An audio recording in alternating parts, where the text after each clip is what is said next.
ایک اہم خبر سے آپ لوگوں کو اپڈیٹ کرتے ہیں۔ منڈی بہاؤدین پاک افواج سے اظہار یکجہتی کے لیے دفاع پاکستان ریلی کا انعقاد کیا گیا۔ ریلی میں شہریوں کی بھرپور شرکت ہوئی۔ ریلی سرسیرہ چوک سے شروع ہو کر چیمہ چوک میں اختتام پذیر ہوئی۔ دفاع پاکستان ریلی نے شہر کا چکر لگایا، شہریوں نے گل پاشی کی۔ سینکڑوں گاڑیوں پر مشتمل ریلی کے شرکاء نے پاکستانی پرچم اٹھا رکھے تھے۔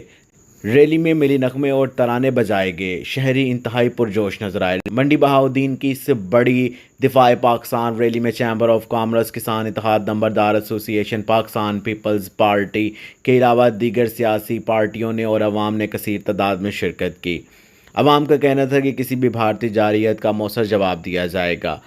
پوری قوم پاک فوج کے شانہ بشانہ ہے، ہر قربانی کے لیے تیار ہے۔ جیسے کہ ہمارے مزید جانتے ہیں اس رپورٹ میں۔ وائس چیئرمین امریکہ سے تشریف۔ بسم اللہ الرحمن الرحیم۔ پاکستان ہماری جان ہے، پاکستان ہماری شان ہے، پاکستان ہماری روح کی گہرائیوں میں بسا ہوا ہے۔ پاکستان کے دوست ہمارے دوست ہیں، پاکستان کے دشمن ہمارے دشمن ہیں۔ پاک فوج زندہ باد، پاکستان زندہ باد۔ وہ بچپن سے ایک نظم سنتے آ رہے ہیں، اس پرچم کے سائے تلے ہم ایک ہیں، ہم ایک ہیں۔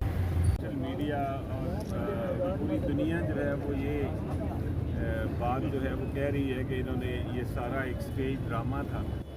مقصد ان کا صرف یہ ہے کہ ہمیشہ سے کہ اس وقت پاکستان کو کسی پریشر میں لانے کے لیے یا ان کے جو اپنے اندرونی معاملات ہیں کہ سیاسی اختلافات اپنی جگہ، لیکن جب دفاع وطن کی بات ہوگی تو ہمارا تن من دھن حاضر ہوگا۔